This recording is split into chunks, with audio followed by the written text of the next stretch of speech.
Welcome back to They Not Like Us, where we dive deep into the stories, insights, and strategies of remarkable people who are shaping the business world and beyond. I'm your host, Aaron, and today I'm incredibly excited to introduce you to Naden. Liam is a pioneering coach who uniquely integrates cutting-edge neuroscience, psychology, and practical strategies to help people unlock their true potential, overcome challenges, achieve goals, and live a deeply balanced, purpose-driven life. He's the host of the Let Yourself Off the Hook podcast and coaching program, explaining how to achieve success without the struggle. Liam is also an experienced marriage and relationships coach, host of the Growing in Love for Life podcast, author of 2 books and the 20-volume Growing in Love for Life series of short books on marriage. He is also creator of 4 relationships coaching programs. Originally from New Zealand, Liam has recently completed an 8-year adventure sailing through 15 countries in Europe on his own yacht. He is now on his next adventure, travelling through Europe by motorhome. Hello, welcome to the show. I'm Aaron. With me today, I've got my guest, Liam Naden. Am I pronouncing that correctly, Liam? Yep, yeah, perfect. No problem. Could you just tell the audience a little bit about yourself, please? Sure. Well, hi. Firstly, hi there, Aaron, and it's a pleasure to be here, and thank you very much for having me on your show. I guess I'm probably like you or most of the people who are listening, in that I've always been obsessed by this idea: how can I have a great life? How can I be really successful? How can I find out what this thing called success actually is? Because I never wanted to settle. I never wanted to just have a mediocre life, go out and do the humdrum. I wanted to be rich, and I wanted to be free and do all sorts of exciting things and travel. And that's pretty much what has driven me through most of my life. But being a success seeker, if you like. But I've had a couple of things happen to me along the way that have really been a big shake-up. Firstly, in what you could say is a negative way, a couple of catastrophes, if you like. But they've turned out to be really positive things, because what they've taught me is there's another way to achieve success. That's the real way to achieve success. And it's not through struggle. It's not through force. It's not through setting higher and higher goals and trying to work all the stuff out and making your life a grind every day to try and achieve something. It's not about overcoming obstacles. It's about understanding that you have a biological method for achieving success that's wired into you biologically. And I'm not talking about the mind, I'm talking about physically. So really, that's what's driven me to discover that, and how it really all happened. And of course, this is what I teach and share with people now, is this alternative and different way, and a much easier way to achieve anything you really want in your life. And I call it let yourself off the hook. That's what you need to do to succeed. And what that means is you need to give up the struggle, give up the force, and use a different part of your brain, which is designed to bring you, in the fastest and easiest way possible, everything you really want in your life. But how I came about this, and how I came to understand and learn about all of this, really came down to a big event in my life, which was going from being a multi-millionaire and having achieved all my goals, living all my dreams, going from that place to becoming homeless, losing everything virtually overnight, becoming penniless. And how it all happened actually was, I remember it clearly, it was one particular day when, maybe people I'm sure who are listening or watching can relate to this, probably had a similar experience, or may not, but anyway. But I remember once I was just putting the finishing touches on a brand new home. It was my dream home, and it was almost finished, almost built, not quite. But I had a music room with this house, because I'd been a musician earlier in my life through my university days, and I'd always had a dream of having this magnificent home and having my own music room. And I remember going into this music room on this particular day, and it was a beautiful sunny day back in New Zealand, where I'm from, and the view was out to the mountains. It was a spectacular location where I'd built this house. And I remember sitting down in the music room all alone and thinking, this is amazing. I've done it. I've achieved all my dreams. I'm living my dreams. Here I am. I've got this amazing house. It's got everything in it that I ever wanted to have, everything I saw and dreamed about having, including my music room.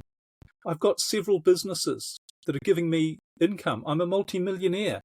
I've got all of the freedom to travel and do all of these exciting things, and I've done lots of fun and exciting travel. But the really weird thing was, instead of being there feeling really grateful, really excited, really at peace with myself, and really satisfied, I felt amongst the worst I'd ever felt in my life.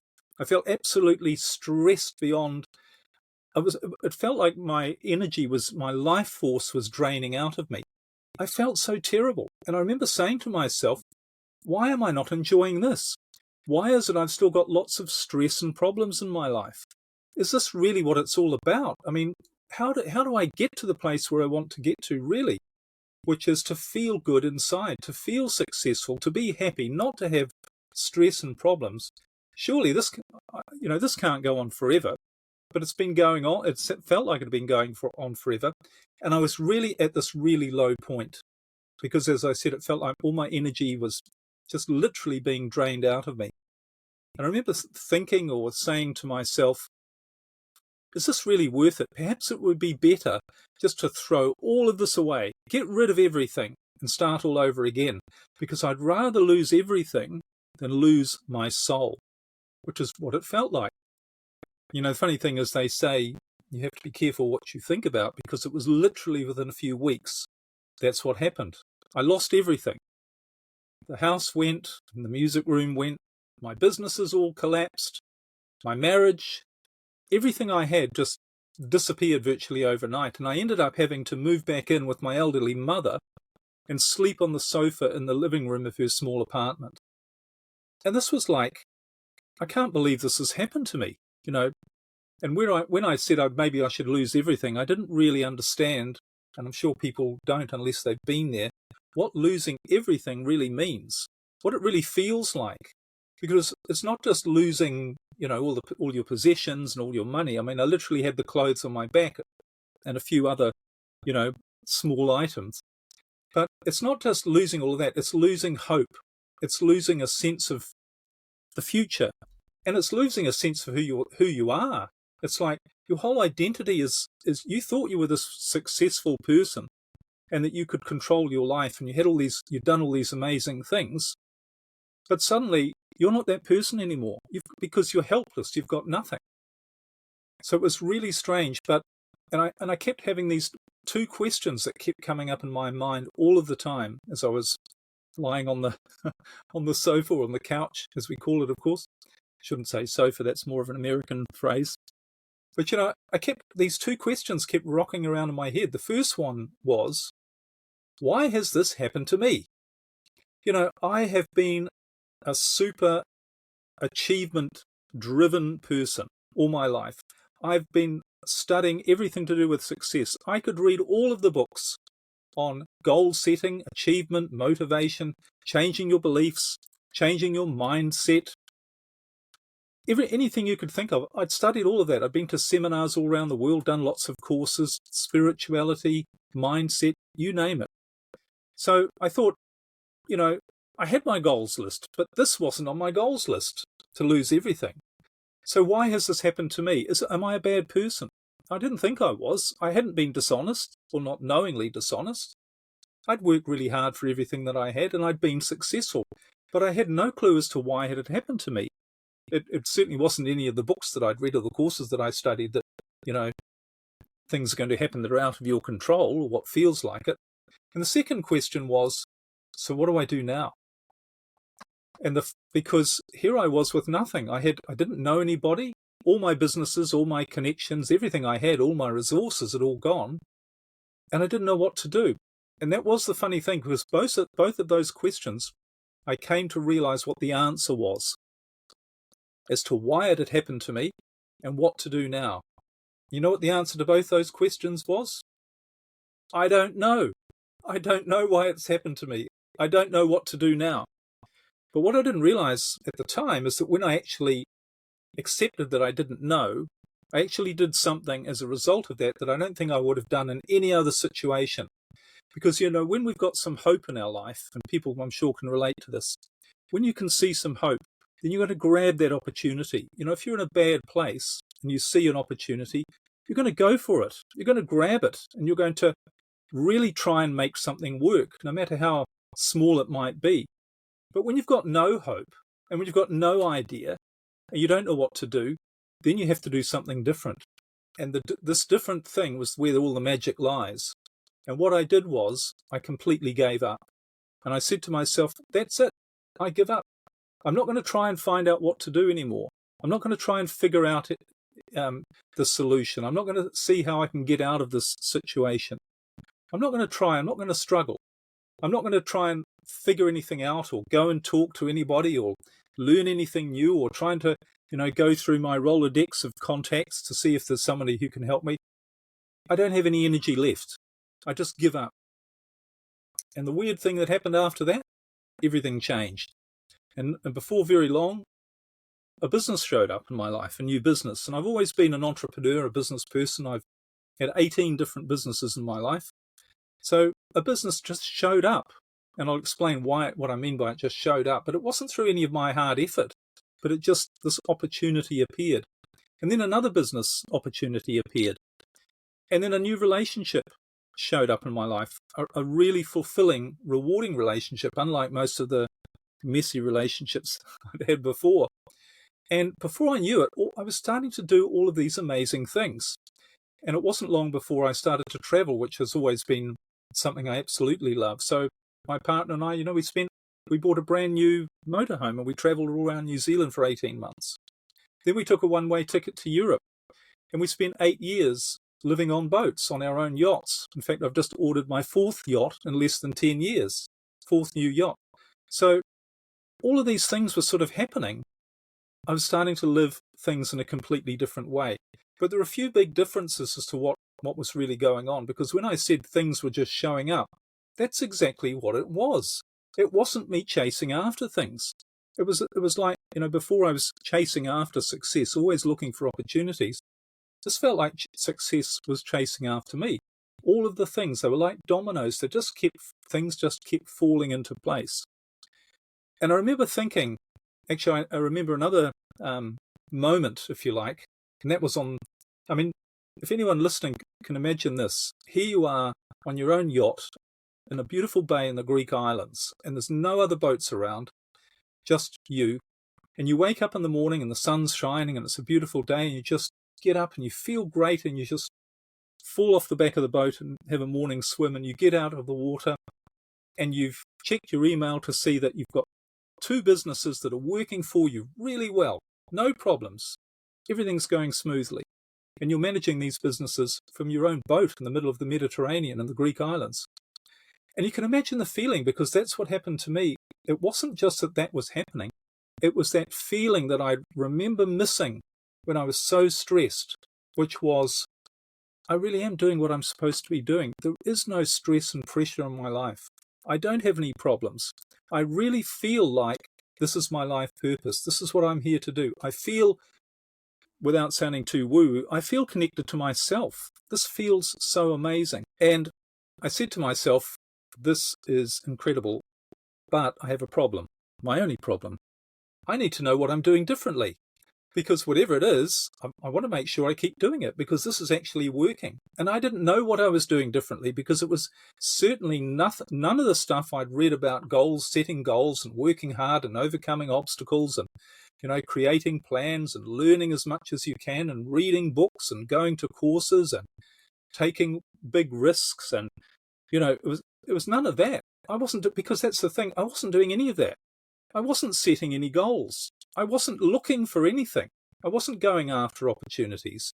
Certainly I was working on things, but I wasn't really struggling with things. So I said, there's something completely different going on here, and I need to know what it is, because it's nothing like any experience that I've ever heard about. And that's really what I did. I went on a mission to understand what I was doing differently, and I back-engineered the whole thing to work it all out.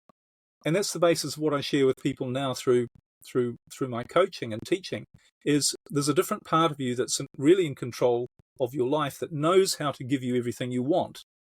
But if you don't access it, if you don't use it the right way, if you don't do the right things, then you're going to end up with struggle and problems. So that's basically what happened, and that's what I'm continuing to do.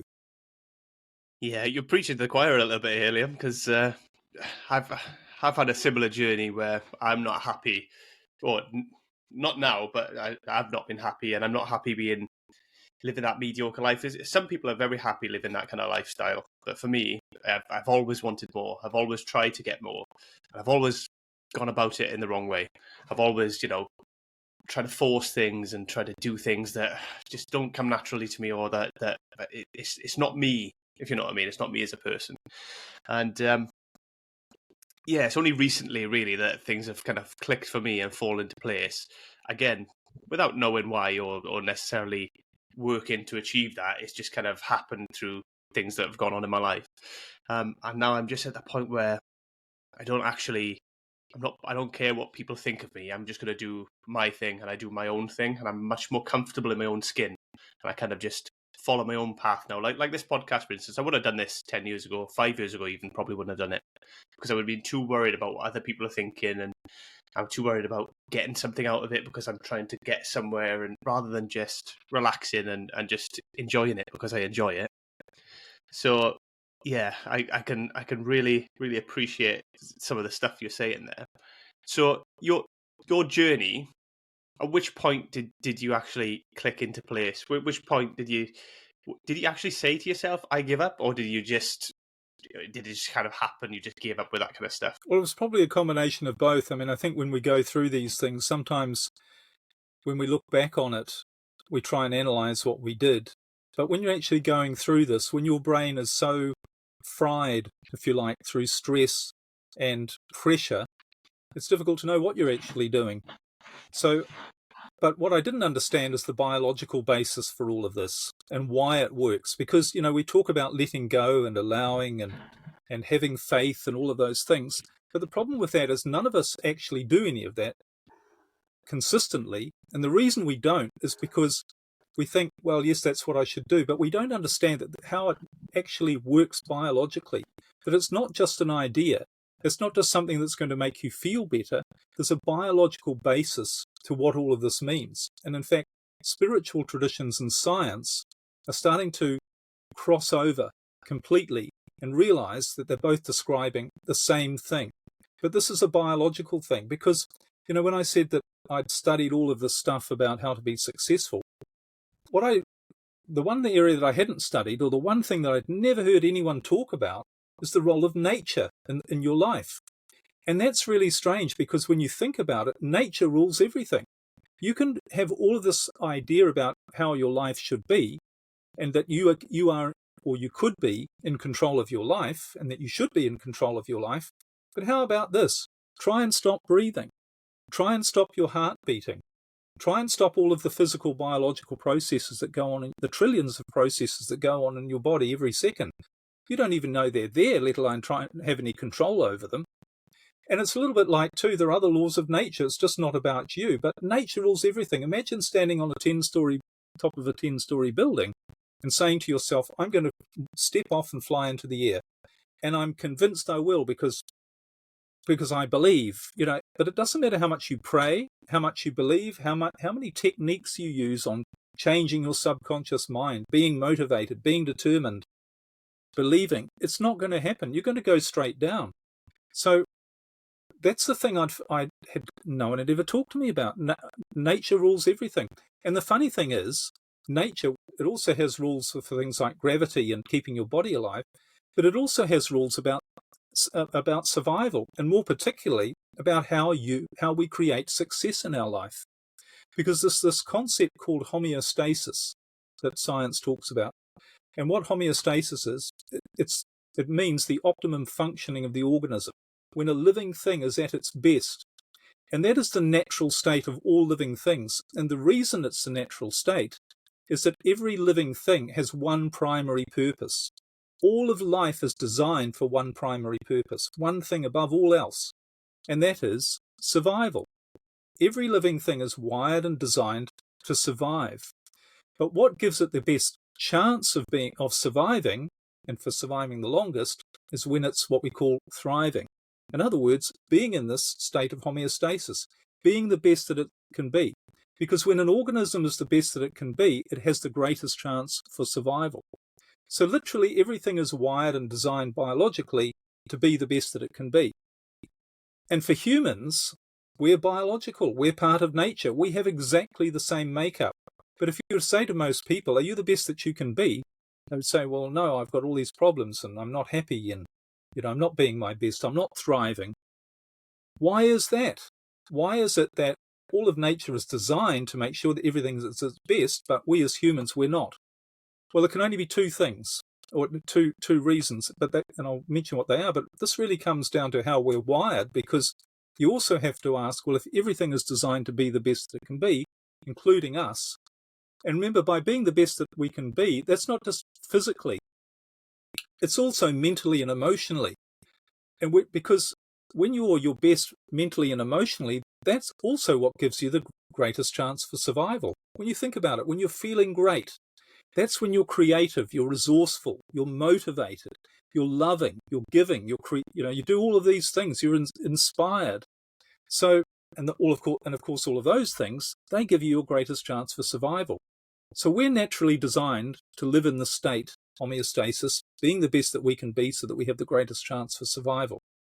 And the only reason we're not is that we don't understand how we create that state of homeostasis, how we actually put ourselves in that, as I say, in that state. So how do we do that? Well, it comes down to understanding nature again, that nature has a mechanism to create that state, to make sure that every living thing achieves homeostasis, achieves its best, so that it thrives and has the greatest chance for survival. And that mechanism is a brain.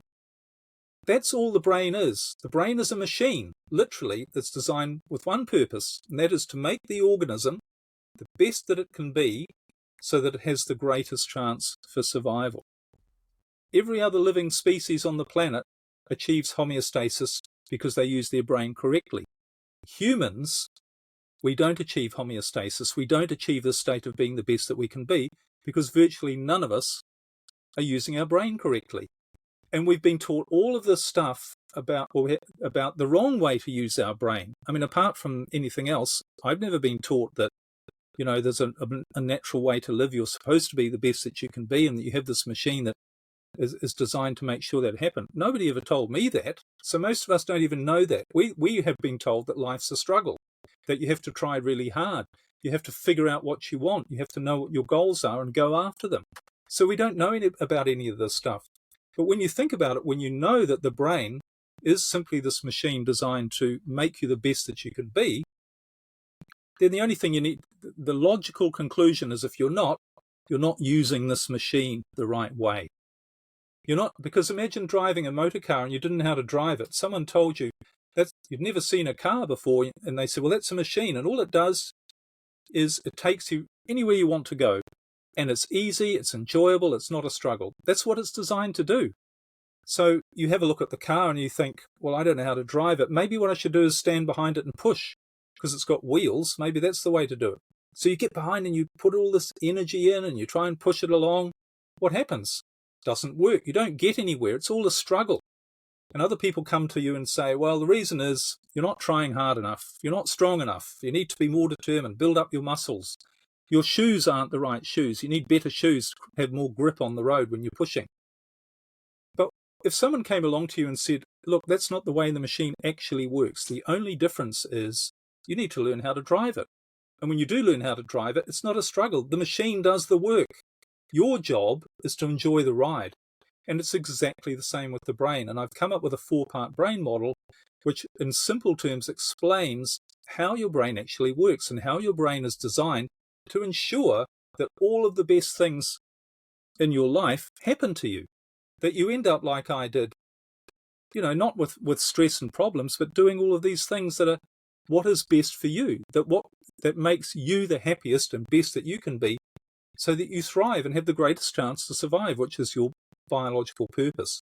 So that's what it all comes down to understanding. The more I studied all of this and went down this line of thinking, the more I found spiritual traditions, science, all coming together to explain that this is exactly how it works, and that all problems and stress in life They're not natural. They're just a sign, like any machine, that you're not using the machine the right way. That's the only time you end up with a problem with your car, is when you're not driving it the right way. You're putting the wrong fuel, or you're sitting there and you've got your foot on the accelerator and the brake at the same time, or you've got the handbrake on. That's when you end up with problems, not when you use it right. When it's used the right way, when you drive it the right way, it does its job. Yeah, that's interesting. I'm quite interested in getting into the steps, actually. However, before we do, how much of this, so that us using our brain the wrong way, do you think is environmental, is society pressure? We've built a society where this is how you have to live, and everybody's expected to live this particular way. You have to know what you want to do. You have to have all these things. You have to work hard at a job you don't like for 30 years to get your pension, etc. How much of this is just a society issue? Well, it's all about how we've been taught, isn't it? Because we've been taught the reality of life from the day we were born. And the reality of life that we're taught is that life's a struggle. Life's difficult. You have to work really hard. You're always going to have problems in your life that you need to overcome. You need to learn as much as you can. You need to work, as you say, as hard as you can. So we've been told all of those things, but none of those things make any biological sense. They aren't the way nature works. And one of the things that I talk about, or I could mention, is there are lots of laws of nature. We mentioned the law of gravity. There's actually 3 laws of biological success. That everything that we've just talked about, all the struggle and the working things out, they completely violate these 3 natural laws, these 3 laws that govern all of life. The first law is the law, what I've already talked about, the law of thriving. Everything is designed to thrive. Everything is designed and wired to be its best, not to struggle with problems. Problems and stress do not help you. They do not extend your life. They do not help you thrive and make you survive for longer. Problems are simply a sign that you're doing something wrong. So, and when you really think about that, if we are designed to thrive and live as long as we can, then problems can't be natural. I talk about this in my own podcast, but it can't be natural because they don't help us survive. They don't help us thrive. They just drain our energy. There's been a lot of research about how stress creates disease and shortens people's lives. So it's not natural. So the first law is the law of thriving. Everything is designed to thrive and be the best that it can be. The second law is the law of energy efficiency, maximization of energy, which means getting the maximum result for the minimum expenditure of energy, the conservation of energy. And again, this makes biological sense. If you think back millions of years to when humans were developed or formed or whatever it is, we mightn't have been able to find food for a week. So we had to develop a way, like all living things, to conserve all of our energy, to use as little energy as possible, because we didn't know for how long we're going to need that energy to find some more food. So everything in nature, and nature has had billions of years to work out all the kinks and make it work as efficiently as possible, that everywhere the minimum amount of energy is used for the maximum result. And the third law, which is quite related to the second one, but it's the law of least resistance. If you look around nature, everything operates most efficiently with the least resistance. The less the resistance, the faster something goes.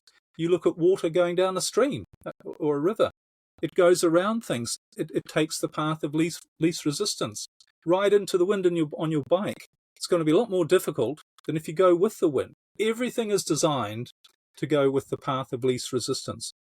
So when you think about that, we're all designed to be the best that we can be naturally, without problems and stress. Secondly, we're all designed to put out the minimum of energy to get the maximum result. And thirdly, we're designed to let go and take the path of least resistance. Can you see that everything we've been taught all our life is in violation of those 3 natural laws? But that's the problem, isn't it? We've been taught all this other stuff, and it simply doesn't make any as I've discovered, it doesn't make any biological sense. But the great thing is, when you acknowledge that, when you acknowledge there's a different way to do things, a natural way to do things, and all you need to do is figure out what that way is and understand how it works, then that's the first step, because then you free yourself to actually doing something that's actually going to work. People are doing all this stuff. Why is it we have more information about how to be successful than ever before in history? It's so easy to find anybody tell you what you need to do to be successful. Why is it we have record rates where people aren't successful? They're not happy. Who's happy? Who's fulfilled? Who's not stressed? So it can only be because everything we've been taught is wrong. And I had to accept that. And the more I studied it, the more I understood it's absolutely true. And I'm not talking here about believing anything. I'm talking about it looking at the facts, looking at the way things work, because that's what I wanted to do. I'd had enough of listening to people tell me, the success gurus at the seminars say, oh, this is what you need to do. You need to set your goals and read your goals card 100 times a day or 500 times a day. I tried all of that stuff. You need to, do this, whatever, with your brain. I did all of that stuff, but it didn't stop me from losing everything, and it certainly didn't make me happy. So I knew there had to be a different approach, and that's really what I've developed. Yeah, I can't help but agree with you. I've never heard it put this way before, Liam, but I really, really, really like what you're saying, and I can really relate to it, especially in the Western cultures. Have you? The Western world is really, really bad for forcing this route, and there's so much advice out there about how to do things. And it's all work harder, get more organized, do this, do that. And if you try to do it all, you just get overwhelmed anyway, and you can't manage it. Are there any countries or cultures around the world that you've potentially visited or researched that are actually naturally pretty good at what you're saying to do, at finding that homeostasis? Not particularly. I can't think of anything in terms of an actual culture. I mean, there are spiritual traditions spiritual traditions in particular that teach how to actually teach you how to use your brain. But the funny thing is, and the Bible is actually probably one of the best success manuals or instruction manuals on how to use your brain to achieve success in your life that exists. But the problem is, it's not so much what's in it, it's the fact that how it's being taught and how it's being interpreted, nobody sees it the way it actually is. So that's really the most important thing. You can have all of and as I say, the Bible tells us exactly how to use your brain to ensure that you achieve homeostasis and you thrive to be the best that you can be, avoiding problems. But not many people have interpreted this. And as you say, you hadn't heard that expressed like this before. Neither had I. And I'd read dozens, if not hundreds, of books. I'd been to seminars all over the world with all of the big names, but nobody had mentioned this to me. So it's interesting, isn't it? Yeah, it is. It's a really good way to put it. And I really relate to it. And when you obviously say about nature and you look at wider nature, like animals, plants, even they just live their life, naturally in a way that almost on autopilot, isn't it? They just kind of know what they want to do and what effort they're going to put into what, etc. It all works perfectly. It's really, it does. It's really, really interesting. So, could we delve into some of the steps? So, how does a person who's stuck in this, pressure from society where we have to live this way, feeling really forced, they want to achieve stuff, but they just feeling really stuck? How do we get to this, from this point to that homeostasis that's going to help them achieve what they want to achieve and at least find a level of happiness or contentment? Yeah, well, it's the same process if you wanted to learn how to drive a car. You'd go up to somebody and say, can you show me how the car works, how it's supposed to be driven? So it's not so much a series of steps about what you need to do differently. All you need to do is understand how it works, how the machine works, and how you're supposed to operate it. And when you do that, the results are going to show up for themselves. Just like with a car, you're going to get to the place over the hill that you want to go to in an effortless, or should I say stress-free, in an enjoyable way, which is what life's designed to be like. So a lot of what I do is I actually show people the understanding of how their brain works and how to use it the right way. And once you understand that, you say, well, why, just like with a motor car, why did I ever bother thinking that I could push it? It's a ridiculous idea, putting in all that wasted effort and stress and struggle and getting nowhere. Why did I ever think of that? I just didn't understand how it works. So in essence, just to talk about how the brain works, and as I say on my website, I've got everything about my 4-part brain model, which is based on science, but it's not all the scientific jargon, if you like, because it's a way of explaining how things work. But essentially, you have these 4 parts to your brain, but the 2 most important parts are the ones that are responsible for every result that you get in your life. And when you really think about it, and we do need to think about it, how do we get the results we get in our life? It's never from struggle and stress and having a goals list and trying to figure things out. What our life is determined by is all the unexpected things that happen. I say to people, think about if you're married or if you're in a relationship, the person that you're married to, did you sit down the day before and say at 9 a.m. tomorrow morning, I can visualize this person. This is what they're going to look like. I'm going to meet them at 9 o'clock tomorrow morning, and we're going to fall in love and get married and have children, and we're going to do all these different things together. You didn't plan any of that. You some day you just bumped into somebody and you looked at them and you thought, wow, I think, there's something going on here. It was all unexpected. And all of the significant things that happen in your life, they are all unexpected. So we have to understand what's going on, what's creating the results in our life. I think it was your countryman, John Lennon, who said, life's what happens when you're busy making other plans. That's exactly how life actually works, if we're really honest. We're struggling to do things because here's the thing as well. Goal setting doesn't work. Everybody's out there saying you should set goals. It's the most important thing to do. You have to know what you want, get clear about what you want, and have a plan to achieve it. Now, that's all a load of absolute nonsense and the proof that it's nonsense is that it doesn't work for anybody. I often say to people when they start working with you, what's your success rate for setting goals? Do you have goals? Oh, yes, I've got my goals. I've got my goals list and life goals and everything. So, well, and have you had goals in the past? Oh, yes. So what percentage of your goals that you've ever had have you ever achieved? Is it 100%? And they say, no. So, okay, well, is it 90%? 80%? 40, 30, 20? The average number's between 2 and 3%. So here we all are trying to do something that's got a 2 or 3% success rate. And everyone's told us that's what we should do. Why would you do that if it's only got a 2 or 3% success rate? Setting goals isn't how you make your life work. It just doesn't work. So it comes down to understanding there are two parts of your brain that are responsible for every result that you get in your life. And the most important part is these are biological parts. It's not like the subconscious mind and all of the superconscious and all of these sort of slightly non-physical things. These are physical places. There's a place right in the center of your brain. There are scientific terms for it, but I call it the creative brain. The creative brain is the part of your brain that is in control when you are being the best that you can be, when you are in homeostasis, when you are thriving. Because this part of your brain is the source, as the word creative brain suggests, it's the source of your creativity. It's where your imagination comes from. It's where your intuition comes from.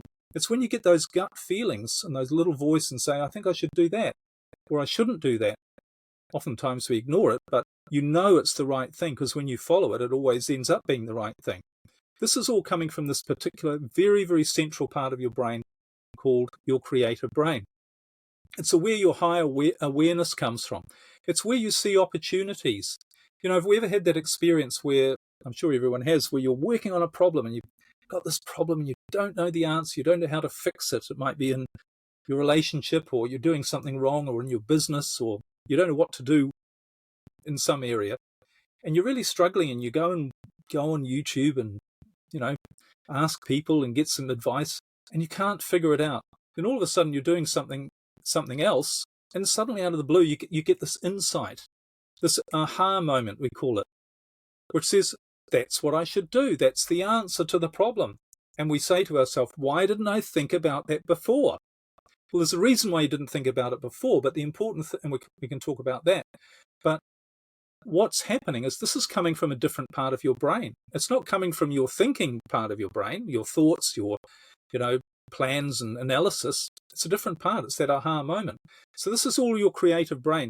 And these are all of the things that you need to solve problems, to figure out what to do the right thing and avoid doing the wrong thing at every moment in your life, to make sure every moment of your life is exactly right. You need these resources.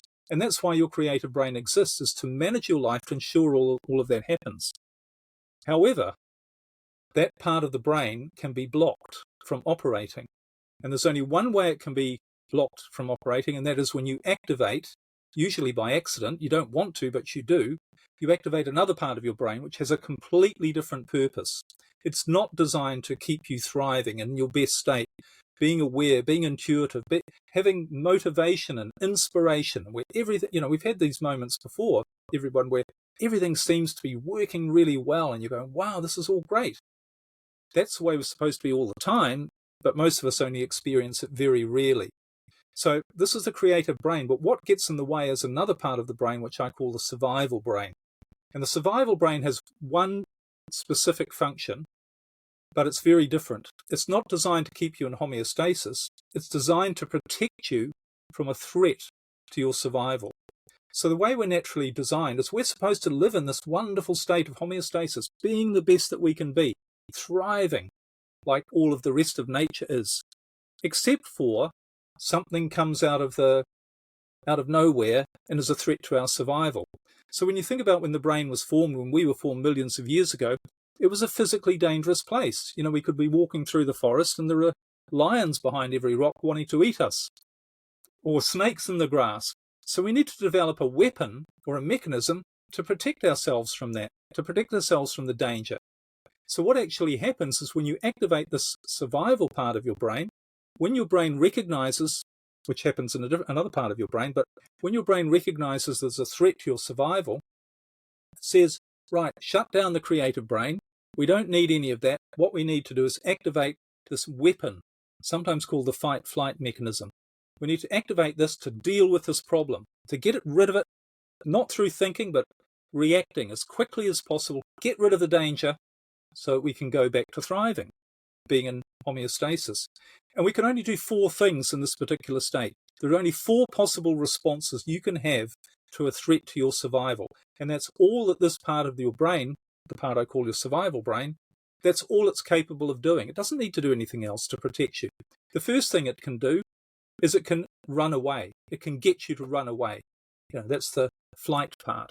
Or it can get you to stand and fight. Or it can get you to freeze, to go still and do nothing. And the other thing it can do, the last thing, is it can get you to shout out for help. If a lion's about to eat you, or maybe there's some other people in the nearby who can help you in that situation. So here's the thing. This part of your brain can only do those 4 things. It can't help you achieve your goals or be the best that you can be or solve problems or know what you should do with your life or be inspired, come up with new ideas, come up with creative ideas. It can't do any of that. That's all in your creative brain. It only does those 4 things. But the problem is, this is where it all goes wrong for most people. Most people are trying to create their ideal life. They're trying to solve their problems. They're trying to set goals. They're trying to figure out what to do. They're trying to find solutions and answers and new ways of doing things.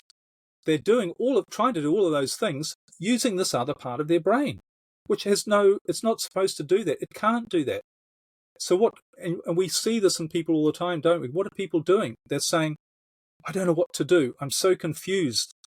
I'm so, and people react to situations. So you're in an unhappy relationship and you shout at the other person, or you do something that makes it worse. You react. In other words, you fight, or you go looking for people to give you help, or you do nothing. You get depressed and say, I'm not going to do anything. Or you avoid the problem, you avoid the issue. You say, well, that's too hard. I'll go and do something else. I'll go and watch some television for a while. It'll make me feel better rather than deal with the issue. Because that's the only 4 things your brain can do. So if you're trying to manage your life using that part of your brain, you're going to fail. And that's what we see virtually everybody doing, because people don't realize this. They think it's all about struggle and force. But struggle and force is what this part of your brain is doing, because it thinks it's trying to deal with a threat to your survival. It doesn't realize you want to know the answers to what you should do with your life. It's not equipped to do that. So when we understand this, it really comes down to, and there's a lot more to it, obviously, but the more we understand it, the great thing about it is the more you go, well, that makes total sense. This is crazy that I'm trying to, it's a bit like having a 10-year-old kid who's good at running, he's got long legs and he can run away or he can fight. It's asking him how to solve your problems. Whereas there's the wise old man over here who knows the answer to everything. He's like your father, if you like, who knows what's best for you, even though you don't. He's just saying to you, look, I can help you. I can show you what to do. I can make sure you do it. but I can't help you if you're not asking me, if you're shutting me out of the picture.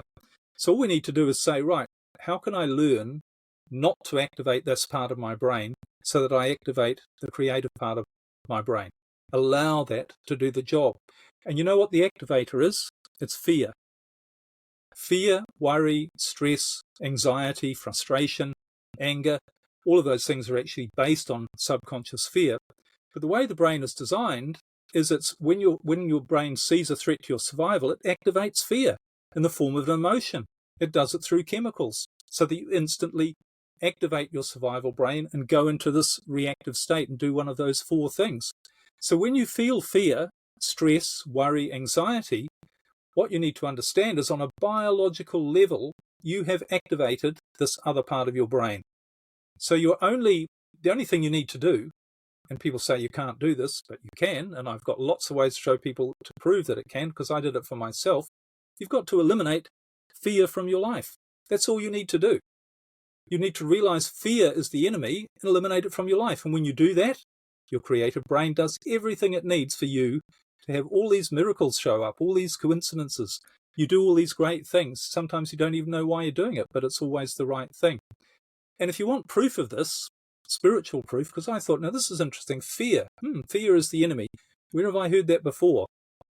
And what I realized, of course, it says it in the Bible. And it says in the Bible 365 times, somebody counted, 3 words: be not afraid.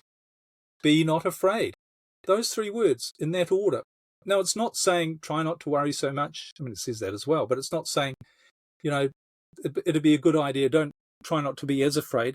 It's saying be not afraid. This is an instruction. It's not an idea. This is a biological instruction, because what it's saying to you is, when you feel you're designed to have the best life possible. That's what God or whatever wants for you. That's why you're here. That's why every living thing is here, to be its best. That's the biological purpose. So we want that for you. But when you feel afraid, you block access to the thing that's designed to get you there. So whatever you do, unless, of course, you are about to be eaten by a lion. I mean, there is a place for fear, but most of the time, all our fears are completely irrational.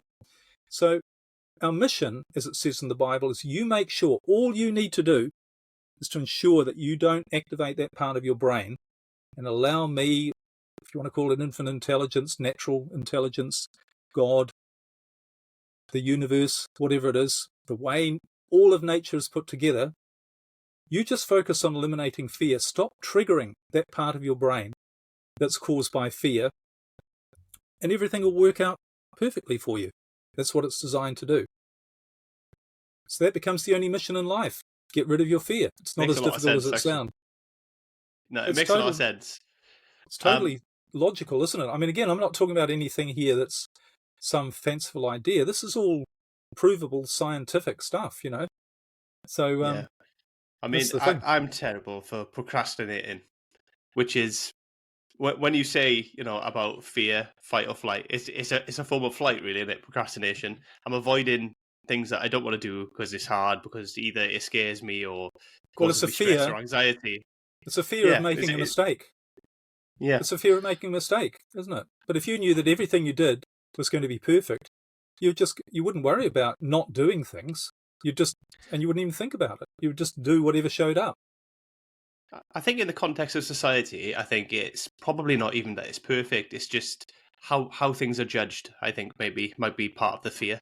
So rather than, I wouldn't say I'm a perfectionist. If anything, I quite like being raw and just honest. Well, I make mistakes, and that's who I am, and I quite like that. But then the fear that I've always had, less so now, but always had throughout my life, is what other people are going to think, how other people are going to perceive it, other people's opinions, and that kind of thing. And especially like in a work environment, or are you going to get criticised by your boss and stuff like that? And that all kind of piles on to the fear. Whereas if I don't have a boss and I'm doing my own thing, I don't have that fear. It's a society thing for me. Everybody probably be different how they trigger fear, but that's probably what was my issue for such a long time. Is that was what caused my stress and anxiety, and I'm sure a lot of people in that same boat with their jobs and stuff, where they have that it's almost like an external fear, if you know what I mean. But here's the interesting thing, isn't it? And when I say perfection, I mean everything is perfect. If you don't think it's perfect, it's merely your perception, the way you're looking at something, that makes you think it's not. It doesn't necessarily mean it's something you expect that's going to happen, but it's still perfect. Otherwise, it wouldn't happen. But here's the thing about, the expectations of others, or which, in other words, coming down to the fear that if you do something, in some way you're going to be harmed. It could be someone else criticizing you, or you make a mistake that, sends you in the wrong direction and you have to do something you don't want to do. Whatever those fears are, they all come down to your brain telling you that it sees a danger, it sees a threat, something is going to harm you. It could be, as I say, someone else, or your own being hurt yourself in some way. So when you realize that, you again realize that your brain is getting you to do those 4 things, which are what procrastination is. Running away from what you should be doing, standing and fighting and making it a struggle rather than doing the right thing, freezing and doing nothing, or shouting out for other people to help you when you could just be doing it yourself. But I think the important thing to realize that again, if we go deeper than what we're talking about, to realize if we all absolutely knew with certainty, we didn't believe it. It's about, we know that a car, if we drive it the right way, it's going to do its job. We don't need to believe it. We don't need to worry about it. We don't need to get stressed about it or doubt it. We know that's just the way it works because we understand that's the role of the motor car. That's what it's designed to do. So if we really knew that about our brain, if we really understood that on a biological level, your brain is designed to make you the best that you can be, to make sure that the right things happen in your life and that you do the right things for you to achieve the state of homeostasis, the state of optimum functioning. If you really knew that, if you knew that's as biological or as natural a law as the law of gravity, if we really understood that, then you're never going to worry about what happens. You're not going to have any expectation about whether you do the right thing or the wrong thing. You're not going to analyze anything before you do it. You're not going to worry about what the consequences might be. You're going to just do it. And it's always going to be the right thing that you do. And that really comes back to this idea about goal setting, because people say to me, well, why don't goals work? Why is there only a 2 to 3% success rate? There's actually a biological reason why goal setting doesn't work. And that is, imagine if you're there, say when I was, on my mother's sofa and I had some magical technique to figure out what my goal should be. And imagine my brain had said to me, now, Liam, what's going to make you really happy? What's your ultimate life purpose that is going to give you the ultimate in fulfillment? Is you're going to meet this really special person and you're going to buy your own boats and you're going to sail around Europe for 8 years and you're going to visit all these countries and you're going to have these businesses that you manage remotely from your boats. And you're going to be learning all about a completely different way, the natural way, the real way that people can remove problems and stress from their life and achieve their true purpose. You're going to learn all about that and you're going to share it with people all around the world through podcasts and books and coaching and appearances. That's what you're going to be doing. Now, if my brain had said that to me, if I'd written it, what would I have done? I would have said it's absolutely insane coming up with an idea like that for 2 reasons. One is I didn't know that I could achieve it. Obviously, it's like sailing on a yacht. What? Sharing? What's this brain stuff you're talking about? So I wouldn't have known that I wouldn't have thought that I could achieve it. I would doubt it. And the other thing is, I didn't even know that that's what I wanted. I never had it on my goals list to be a sailor around the world and doing this sort of coaching that I'm doing. It was nothing like what I thought I'd be doing. So what would I be doing with those 2 things if I didn't know that's what I wanted and I didn't believe I could get it? I'd be doubting it. I'd be questioning it. I'd be saying, I'm not sure that's what I want. Hang on, are you sure? So I'd be resisting. And I wouldn't be being biologically efficient. I would be wasting all of that energy, not doing anything, moving towards that goal. So then my brain said, okay, well, I won't show you the total goal. And that's why the brain doesn't show you your ultimate goal, what you're really supposed to be doing. And why when people get this on board and when I work with people, they end up doing something most of the time completely different to what they ever thought they'd be doing. And then they say to me, wow, I never had in my wildest dreams the idea I'd be doing this, but it's so amazing. It's far better than I ever expected. So say your brain says, well, I'm not going to show you everything. I'm just going to show you the next 5 steps. on what to do. Get you going in the right direction. So it presents you. You do a goal setting workshop, or you do a meditation something, and it says this, and your brain reveals to you the next 5 steps. So you look at your 5 steps and you go, well, hang on a moment. Step number 3, I'm not sure I can do that. And is that really going to lead to step number 4? Or I think I need to understand and get a bit more information about whether that would actually work. So you go online and you look all this up and you analyze everything. What are you doing? Same thing. You're analyzing. You're wasting all of that energy. The most biologically efficient way for your brain to make sure that you do the right thing and get to the place you're supposed to be to achieve homeostasis and maintain it is it shows you the very next thing to do. 1 step at a time. Never more than that. Very rarely more than that. There are some exceptions. But most of the time it just shows you the next step, because if it only shows you 1 step, your job is to just do that. And when you've done that, it shows you the next step. I've talked to and worked with some really successful people, business people. And I remember one gentleman, and this is a common theme that goes through if you really talk to truly successful people, ask them this sort of question. Because there's one gentleman who I work with, he's retired now, but he had a business. He had 1 million customers in 85 countries. He had 500 staff. He had 2 private jets. And he said to me, Liam, the really interesting thing, this was never on a goals list. He said, if I'd had a goals list, that would have limited me. I could have never have imagined that I would create this massive business that's making me so happy, and I'm really helping people all around the world. And he said, I learned a long time ago, the only way to get anywhere is to just take it a step at a time. And I've spoken to other people, and again, as I say, if you ask successful people, ask them, how did you really build this great business? How did you really achieve all of this? You know what they're going to say? If they're honest, don't really know. I don't know how I got here, really. I just did it. I just kept going ahead, and this is where it ended up. I did it. Now, sometimes they might try and rationalize it if they read the right books, like, about how to be, and they might rationalize and say, oh, yeah, I had my goals and everything. But that's not really the way it works.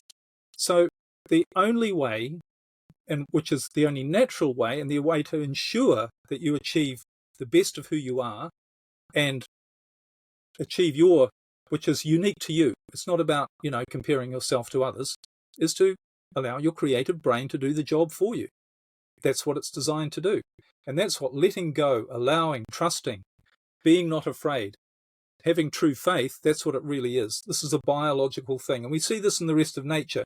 All of nature, as you said earlier, they're just getting on doing their own thing, being their best, not struggling.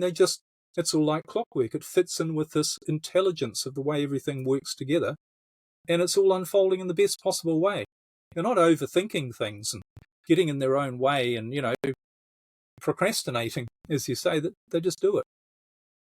Yeah, they're also not using hindsight to look back at things and then make a story over what's happened to then present and go, this is how you should do it because this is what I did. That seems to be the way as well. Where people we have this capacity to think, but that gets in the way of, it's useful to be able to think. It's useful to be able to analyze. I mean, if you want, when I say you don't set goals, I mean, obviously, if you want to go on a trip, then you have to figure out, well, where am I going to buy the airfares, and how am I going to buy the airfares, and what do I need to pack for my luggage? That's what you use your thinking brain for. Is to work out all the details sometimes. But but we overthink. We try and analyze stuff when we'll never find the out. I do a lot of marriage and relationship coaching and helping people with their personal issues as well. And this is the problem with counseling. People are trying to analyze stuff and try and figure out why things happened. Why did I do that? Why did this happen? What does this mean? All of that analysis doesn't get you anywhere because it's using the wrong part of your brain. It's using the thinking, which is the third of the 4 parts, is your logical, rational thinking brain. It's not designed to do that. It's not designed to figure out anything like that. That's your creative brain's job, and you only activate that when you give up all the analysis. Stop trying to figure stuff out. Stop getting worried about things. Stop analyzing and just take the next step and know that it's all unfolding perfectly. Yeah, I think we're very guilty, especially sort of successful business people. It seems to be all over the the internet and every book that you read where they've become successful, they've achieved this level of success, and then they go back and they dissect it all after the fact, and then go, this is what you need to do, rather than, you know, having that bit of honesty that maybe actually it was just a little bit more natural for me. This was a natural process. I followed this step, I followed that step. Looking back, this is what I think, but it's not necessarily the steps I followed to get there. And also, to be without being rude to people, there's a lot of slight dishonesty out there where people are saying, I'm really successful and this is how I did it. And the person who's saying that, they've still got a ton of problems in their life. You know, they might have achieved some financial success, but if you dig a bit deeper into their life, and unfortunately this is most of the people I've come across who claim this, you know, being super successful, is they have a lot of problems in their life, and they're not telling you the full story, and they're not even doing what they're telling you to do often, without trying to sound too cynical. But I think we've got to be honest and say this is true. You know, that book, Think and Grow Rich. You know, it's full of. I've just done an article actually about why that's full of such bad advice. And you look at the guy who wrote it; he wasn't successful. He was bankrupt in his life. He died penniless. And a lot of the stuff he said simply wasn't true. So we believe all this stuff. Why do we believe it? Well, it's written down that, you know, this is the key to success and this has made more millionaires than any other book. It's got a lot of bad advice in it that doesn't work, like setting goals and, you know, putting in massive action and doing all these things that they sound good, but they're not actually what works. So I think we need to be, you know, what I'm hoping to help people is to accept, be honest, that you don't need to go and follow somebody else's ideas of success. You just need to accept and know that you are perfect. You're as perfect as that little ant that's walking.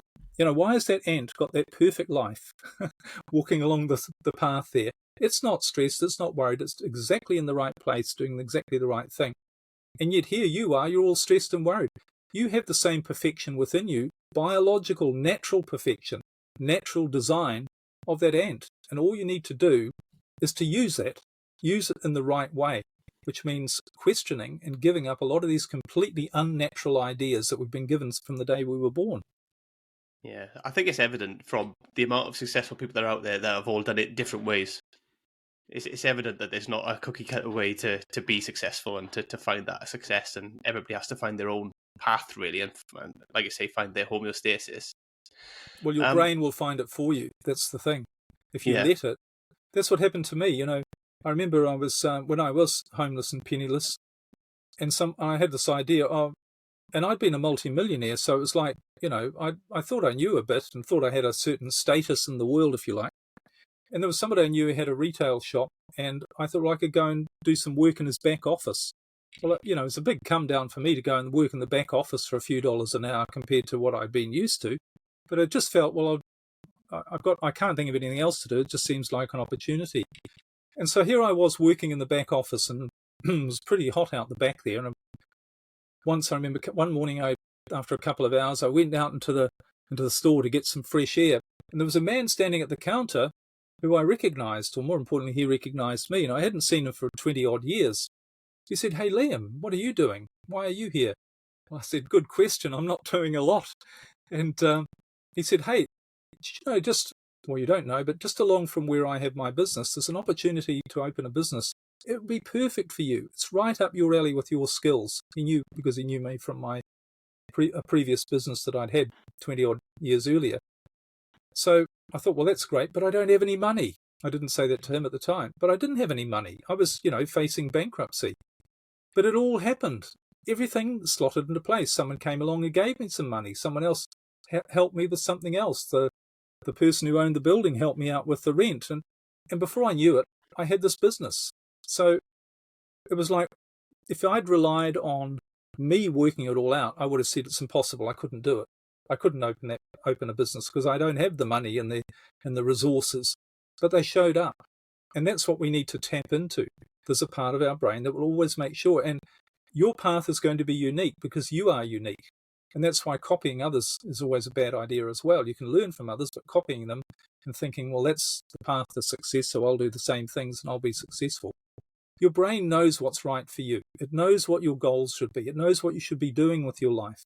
And when you give up resisting, which all comes from this fight, flight, brain can only do 4 things, which is through fear of making mistakes or being criticized or whatever it is. When you give all that up, your brain is going to make sure that you do the right things, and it's going to make sure the right things show up in your life. It's the natural way to live. It's driving the car and enjoying the ride rather than getting out every 5 seconds to check that the engine's still on and the tires are still inflated. You don't need to do any of that stuff. Yeah. Right. Be not afraid. How do I start that journey? Well, I've got a whole coaching program that this is the core of, because it really is the only thing you need to do. But I think it's about recognizing there are 2. We can give some quick tips if you like, but it's recognizing that what creates fear in your life is triggers. And it's not things that you're consciously aware of, but somewhere along the line in your life, you have trained your brain to link something with a threat to your survival. Now, remember that might be good. So if you're a little boy in the tribe millions of years ago, and the teacher said to you, or you saw that a lion was really dangerous, then your brain would make that connection. So that the next time you saw a lion, your brain would say, I recognize that. That's a threat to your survival. Activate fear, activate your survival brain, go into fight, flight mode and do one of those 4 things to eliminate that danger. So that's fine for a lion. So that's the way it works. But the problem is, from the day we were born, we've been taught, or we've been exposed to all of these ideas that have made us feel that we're very small and that the world is very dangerous. And it's both in our personal life and world events. The world's going to end in a nuclear war, or whatever it is, or some disease is going to kill us all, or the climate, or but and our personal life. And you have to struggle. You have to protect yourself. You have to work really hard and figure things out and really take lots of action. So we've been taught all of this stuff, but all of this stuff is basically based on fear. It's not saying you've got this perfect natural life and everything's great, because what dangers are we all faced with in our life right now? If people are listening, really think about it. What's a threat to your survival? And if something makes you feel bad, is it a threat to your survival? Your husband or your wife comes and says they want a divorce, and that makes you feel bad. But is it a threat to your survival? Now, that's ridiculous, because of course it's not. But your brain has made a connection that it is a threat to your survival. That's why you feel bad about it. So all you really need to do is you need to start identifying the triggers. The first thing is to identify what is causing you to go into a fearful state. What is causing you to feel anxious or worried or frustrated or angry or bitter or sad? What's causing your brain? It's some sort of fear that you have, or something that's triggering that's creating a fear that's making you do that. So you need to start identifying what the triggers are. And as I say, I go into a lot more detail because a lot of them, most of them, we're not aware of. But here's a few simple examples that you have total control of, because once you start recognizing the triggers, then you just eliminate them from your life. How about this one? Watching the news.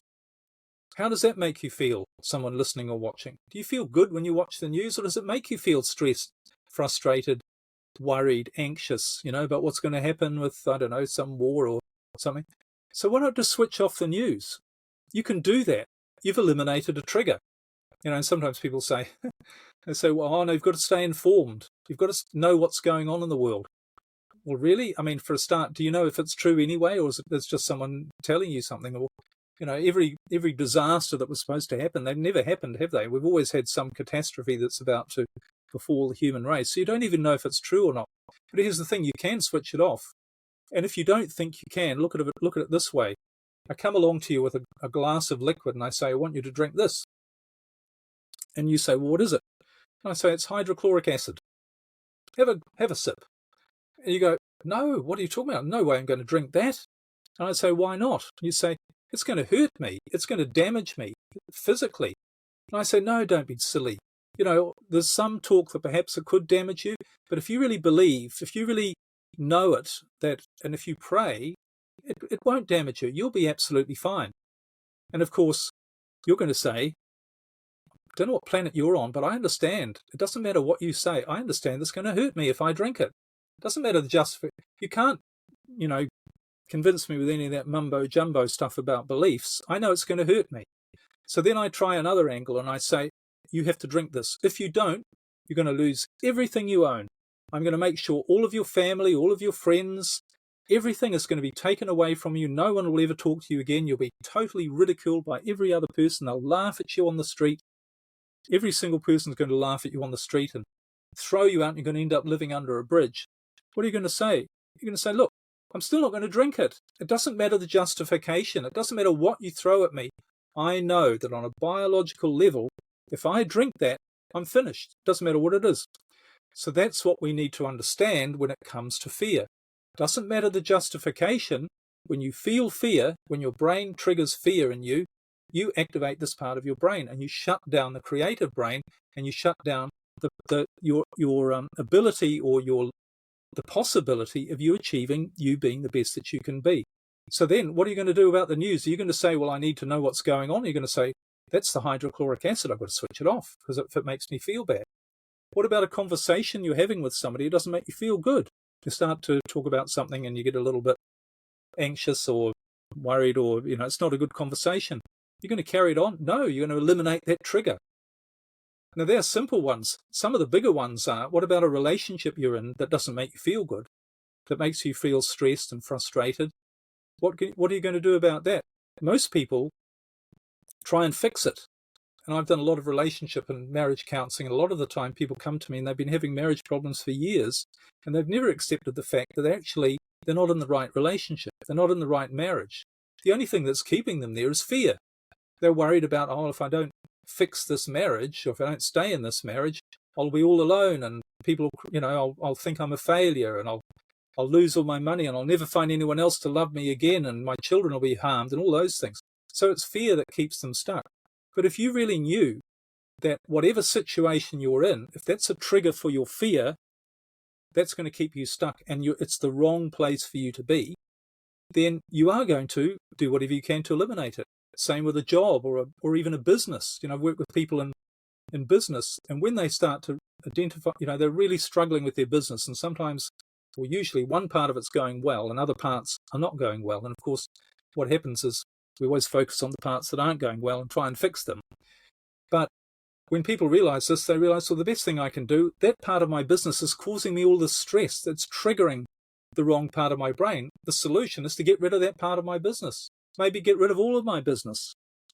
Maybe get rid of give up my job. Now, why wouldn't you do any of those things? Because you're afraid you wouldn't find something better.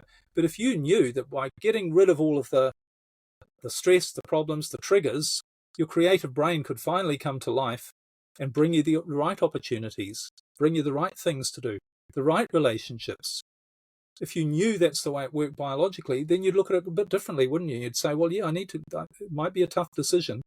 It might cause some turmoil or uncertainty in my life. And what's uncertainty? Fear. And you realize there is no such thing as certainty anyway. It's all uncertain, particularly if you live a proper life. So you're going to do all of those things when you understand. But it all comes from understanding, because I could say to people, just get rid of all the stuff that makes you feel bad, all of the triggers, get rid of that relationship, that business, whatever it is. If you just say that to people, they won't do it because they don't see that that's how it works. So you have to understand. When you understand how it works, you're going to do it. Yeah, there's a lot of interesting points in what you just said there. Going back to the news, I haven't watched the news since 2016 because not knowing what you are saying now, but at the time it was just really impacting me, having a negative impact on me. So I deliberately cut it out of my life. And since then, I've not watched it since. I have no interest in it.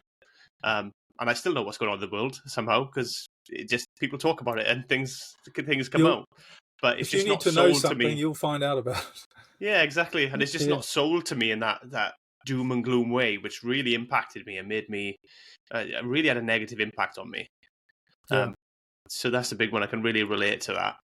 Every single person I've talked to, including myself, their life changed massively when they stopped watching the news. It's a major source of triggering this wrong part of your brain. Yeah, I couldn't agree more.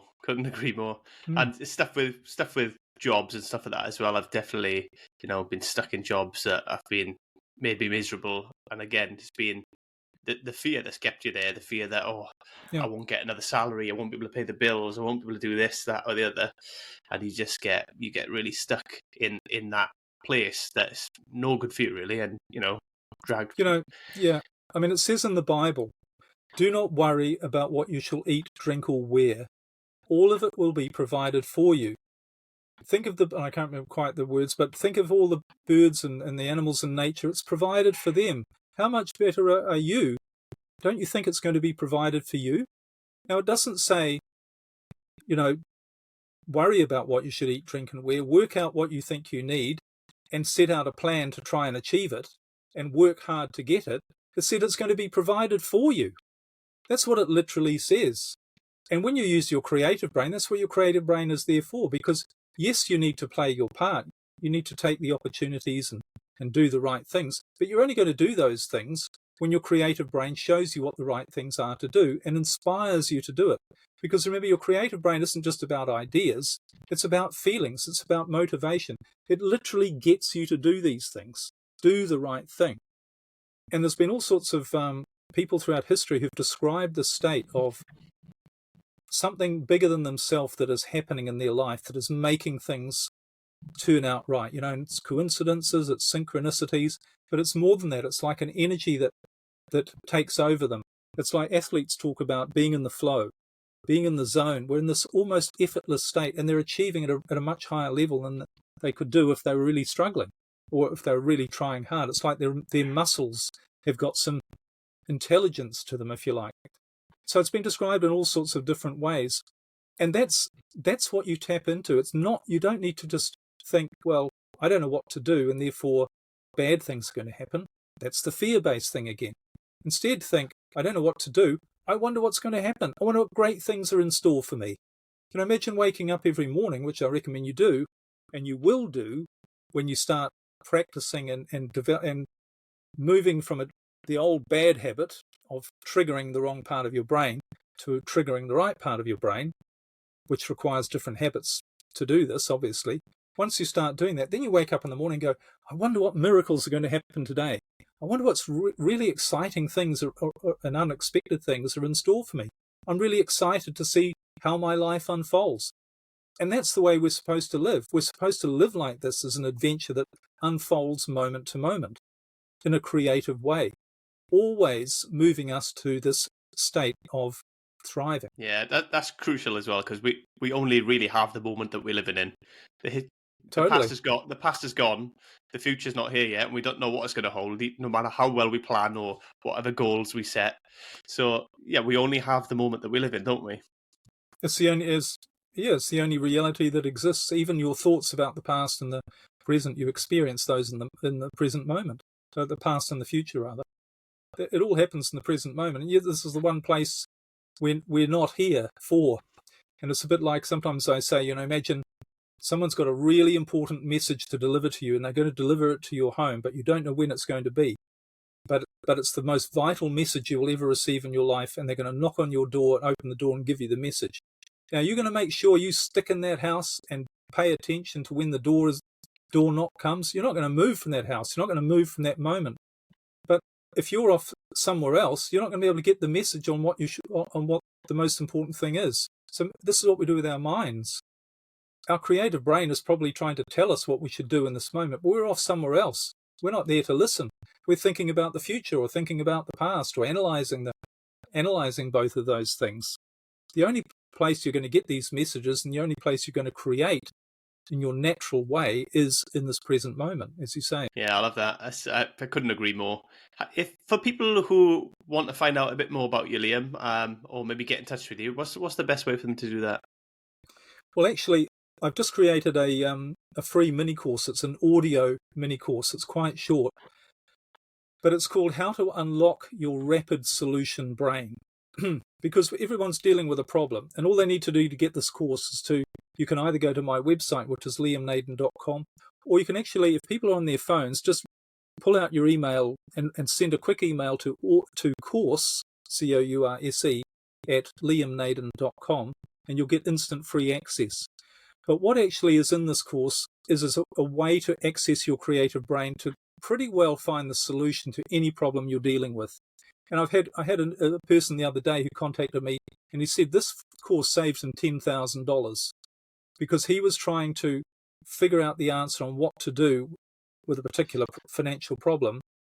And when he used the technique that I showed him, and it's just a simple technique, a really powerful technique, but it's and one that nobody uses, he instantly saw the right thing to do, and it saved him from spending $10,000.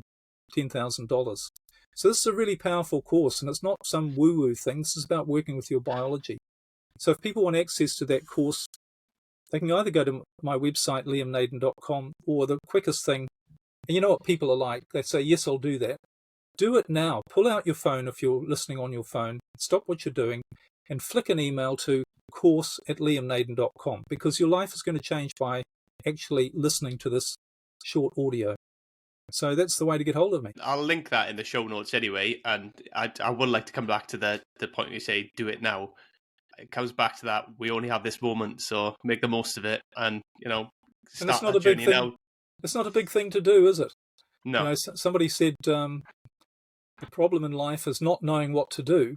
The problem in life is not knowing why we're not doing it. And why we're not doing it, it's that fear thing. Oh, I don't know if it'd work, and it might be a waste of my time, and I've got too many other things on. And what you're basically saying is you're afraid of making a mistake.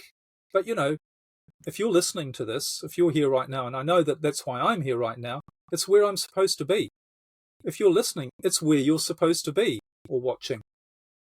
And so you're here for a reason. Your creative brain is trying to do its best to make sure you do all the right things. So doing this, listening to an hour of an audio which could potentially show you how to solve problems in your life in a far more easy and effective and a more natural way, that's what you're supposed to be doing. Surely. Yeah, I'm going to check it out. I know that much anyway, because you've piqued my interest with it, Liam. It's a lot of things that I really agree with and believe, but obviously I've never heard it packaged this way, and nor have I really heard it all put this way. I've heard individual pieces of this argument or theory essentially, but I've never really had it all put to me so concisely and packaged together in a way that actually makes a lot of sense. Yeah, well, it's taken me a while to figure this stuff out, and going through the whole, I was the person who went to every course, every seminar, read every book. I had an incredible library of books and courses, and in those days tapes and things like that. Not that I'm that old, but anyway. And I learned through practical experience as well that other stuff, it didn't work for me, and I came to understand why it didn't work, because everything I'm trying to talk about is not, I'm not wanting people to believe it. I'm wanting people to think about it and say, does that make logical sense? And am I willing to explore something from a logical perspective? Because it's only when you really do that you will take something on board and understand it. You can want to believe something, and that's the problem with people saying they believe religion or whatever. They don't really believe it. They just hope that they do. And the reason they don't really believe it is they don't understand it. They don't understand it works. But you think about our life, it's all based on faith, if you like. We have faith that our heart is going to keep beating. We have faith the sun's going to come up in the morning. You drive down the road, you have faith and believe that the cars coming the other way are going to stay on their side and they're not going to hit you. Is that faith, or is that just that's the way it works? So where we need to get to with our life when it comes to being the true expression of who we really are, and being our best, and not dealing with problems, and not having all this stuff holding us back and making us frustrated, we need to get to that point of understanding how it works. And the great thing is, when I started to realize, and what I do coaching people, they get to that point, and often it doesn't take very long. Maybe people already listening to this have got it, that this is the way it works. It's so logical. So I don't need to believe it. It's just the way I do it. And all I need to do now is break all my old bad habits of doing things the wrong way that have kept me stuck, and develop. And sure, it takes a bit of time to start with to become aware of your triggers. And there's a lot more than, of other triggers that we obviously haven't had time to talk about. But I cover them in my coaching programs. But, when you change your habit, that's when your life changes, and it becomes not a struggle. It becomes the natural way to do things. Love it. Absolutely love it. Liam, thank you ever so much for your time. It's been wonderful having you on, and that's a really important message that I hope people do take away, and I do hope that they check out the course, because I think there's so much value in what you're saying, and it'll actually change people's lives. So thank you very much. Thank you so much for having me, Aaron. It's been great to connect, and my privilege to be on your show. Thank you. No problem at all. Hopefully we'll keep in touch and possibly have you on in the future, maybe after I've done the course and changed my life a little bit. Who knows? It's all It'll be exciting. quite nice. Yeah. No problem. Thank you. Thank you very much. Okay. Take Thank care. you.